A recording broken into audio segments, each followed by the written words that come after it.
दोस्तों नमस्कार, आप देख रहे हैं एजीटीवी लाइव न्यूज। मैं हूं आर के अजय। जैसे आप देख रहे हो कि आज कई स्टेटों में चुनाव चल रहा है। प्रचार प्रसार पॉलिटिकल पार्टियों का लगातार चल रहा है। आपको गुजरात देख लो, हिमाचल प्रदेश देख लो, अभी जो है उपचुनाव हुए थे विधानसभा सीटों के, जो खाली पड़ी थी किसी कारणवश, और वहां पे चुनाव हुआ, कल गिनती भी हुई, और जिसमें से 3 या 4 सीटें बीजेपी निकाल के ला रही है और बाकी जेडीयू इन्हीं की और पॉलिटिकल पार्टियां जीत के आ रही हैं। वो तो बात मैं अलग की है, लेकिन आइए बात हम दिल्ली की कर लेते हैं। भारत की राजधानी दिल्ली की, पॉलिटिकल राजधानी दिल्ली, इंडियन कैपिटल दिल्ली, भारत की राजधानी दिल्ली की बात कर लेते हैं, जहां दिल्ली की चर्चा पूरे वर्ल्ड में होती है। यहां तक कि दिल्ली मॉडल को लेकर गुजरात में किस तरह आम आदमी के राष्ट्रीय अध्यक्ष केजरीवाल जी डंगा पीट रहे हैं, आज मैं उसी दिल्ली की बात कर रहा हूं। जो केजरीवाल जी ने बड़े दावे किए थे दिल्ली में विधानसभा के इलेक्शन में, क्या वो बात सही है या बिल्कुल सरासर गलत है? आज मैं बात कर लेता हूं सीनियर सिटीजन पेंशन की, जिसे कहते हैं बुजुर्गों की पेंशन। क्या वो पेंशन केजरीवाल जब से मुख्यमंत्री बने हैं, कितनी पेंशनें केजरीवाल ने बनाया, ये बुजुर्गों से जाके पूछो, जो 8-10 की चक्कर काटते हैं इनके विधायकों के यहां। लेकिन आज जो बेचारों के हाथ में निराशा ही नजर आती है। इसी सिलसिले में मैं विधवा पेंशन की बात कर लेता हूं, दिल्ली की बात कर रहा हूं। उनके हाथ भी खाली ही खाली नजर आते हैं, और केजरीवाल जी कहते हैं मैं तो माताओं और पिताओं के लिए काम कर रहा हूं। लेकिन हालात ये है दिल्ली की, जो एजीटीवी लाइव आपको सच बता रहा है। और ये कहते हैं, इनके जगह जगह पोस्टर देखोगे, कूड़े का पहाड़ हटाना है, और इनके पास मुद्दे नहीं है, क्षेत्रीय मुद्दे। एमसीडी चुनाव में क्षेत्रीय मुद्दे होते हैं। जिस तरह ग्राम प्रधान का चुनाव होता है, वही एमसीडी चुनाव है। यहां नालियों की बात, गंदगी की बात, डिस्पेंसरियों की जो एमसीडी के अंदर आते हैं उनका काम है, और भी सारे काम आते हैं। लेकिन ये नहीं, कूड़े का पहाड़ ही हटाते रहेंगे 5 साल, बाकी काम नहीं करेंगे। इनके कहीं पोस्टर में नहीं दिखाई दिया, जो जगह जगह चिपका रखे इनके कार्यकर्ता। आइए बात कांग्रेस की भी कर लेते हैं। कांग्रेस तो इस समय एमसीडी में काफी सालों से दूर है, लेकिन फिर भी कांग्रेस की चर्चाएं लोग करते हैं, क्योंकि विधानसभा उनके कामों की। और जिस तरह कांग्रेस ने आज दिल्ली में फ्लाईओवरों को जाल बिछाया, ये कांग्रेस की देन है, इसमें कोई झूठ नहीं है। और आइए बात बीजेपी की भी कर लेते हैं, जो 15 साल से लगातार काबिज है। और बीजेपी ने काम किए हैं जैसा लोग कह रहे हैं, मेरा कहना नहीं है ये।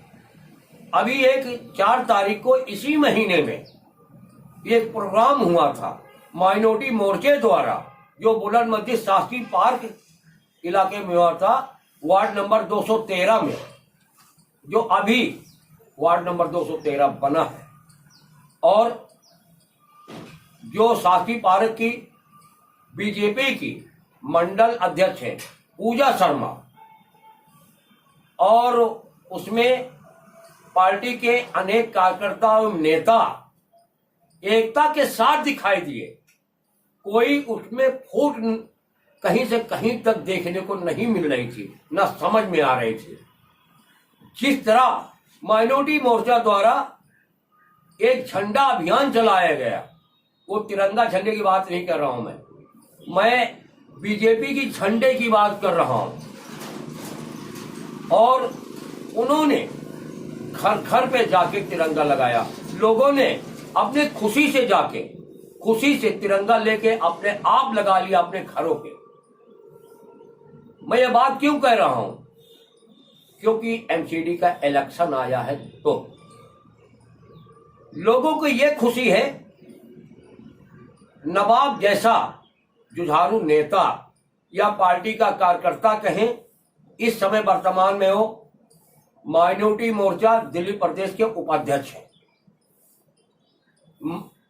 नवाब के बारे में लोग बताते हैं, वहां के लोग, कि इन्होंने एक साधारण कार्यकर्ता रहते हुए भी इन्होंने इतने काम किया जो एक विधायक के बस की बात नहीं थी। उन्होंने लोगों के लिए भाग दौड़ किया, जो उनके दरवाजे पे गया, उन्होंने रात हो या दिन हो, उन्होंने ये नहीं सोचा सर्दी है गर्मी है, गरीब है या अमीर है, हिंदू है या मुसलमान है, सिख है या ईसाई, उन्होंने सबके लिए संघर्ष किया। और संघर्ष का कुछ अंजाम भी निकला, जो क्षेत्र में देखने को मिलता है। आज गलियों की साफ सफाई, टूटी फूटी गलियों की मरम्मत या नई गलियां बनना, ये नवाब को लोग, वहां के लोग कहते हैं नवाब ने इसमें बहुत बड़ी हिस्सेदारी निभाई, मेहनत किया, जिसका अंजाम आज बुलंद मस्जिद में ये देखने को मिल रहा है। अब वहीं पे पूजा शर्मा, जो मंडल अध्यक्ष हैं बीजेपी से, साथी पार के 213 वार्ड है, और वहां इतनी बड़ी संख्या में लोग इकट्ठा थे कि एक देखने लायक था, जो खासकर नुक्कड़ सभाओं में ऐसा नहीं देखा जाता।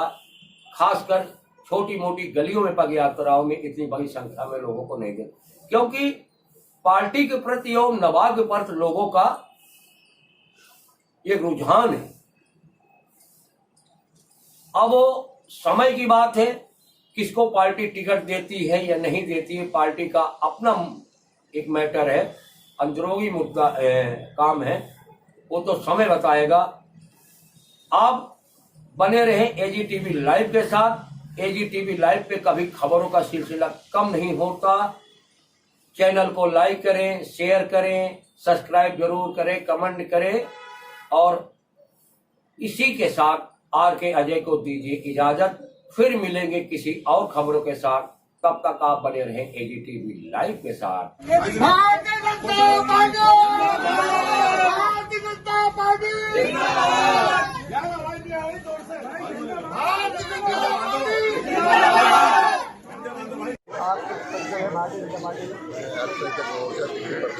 पूर्वी में मैं जिलाध्यक्ष आगरा जो आज यहाँ पर संगठन को आपने गरीब कार्यकर्ताओं को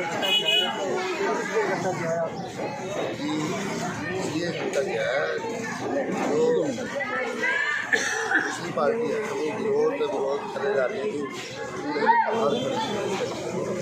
बाहर कांग्रेस के टाइम में बाहर खड़े हुए, भारतीय जनता पार्टी के बाहर नहीं खड़े, और इस तरीके से चुनाव की सरगर्मी को देखते हुए भाई लोगों का बहुत प्यार मिल रहा है यहाँ पर, और इसी हिसाब से हम लोगों का काम भी कराते हैं। आधी रात में जो भी ज़रूरत पड़ती है लोगों की, वो भी पूरी करते हैं। लॉकडाउन के अंदर भी भारतीय जनता पार्टी अल्पसंख्यक मोर्चे की ओर से पूरे शास्त्री भारत में हर तरीके से सेवा और योगदान पूरा किया है लोगों ने, और इसी तरीके से आगे भी चलता रहेगा। और हमारी मंडल अध्यक्ष हैं पूजा शर्मा जी, भाई हमारे मनोज जैन जी जो प्रदेश मंत्री हैं, इनका ये पूरा सहयोग है भाई का हमारे को। और इनका ऐसा है कि किसी को भी पार्टी देगी, पार्टी का निर्णय सराफ होगा। अब एमसीडी जो चुनाव लड़ेगी, पार्टी किन किन मुद्दों को लेकर लड़ेगी, क्या मुद्दे हैं? देखिए, एक तो शराब सबसे बड़ा मुद्दा है कि शराब इस तरीके से उसने ठेके खुलवाए केजरीवाल ने, और काम न करने की वजह पर जगह जगह नालों के ढेरों को इकट्ठा करवा कर वो लोगों को पब्लिक के बीच में बेवकूफ़ बना रहा है। कर्मचारी जो एमसीडी के हैं उन लोगों को पैसे देकर वो इस तरीके से ढेर इकट्ठे करवा कर गली नालियों के, और वो अधिकारियों को इस तरीके से चमका रहा है। अगर हम आ जाएंगे तो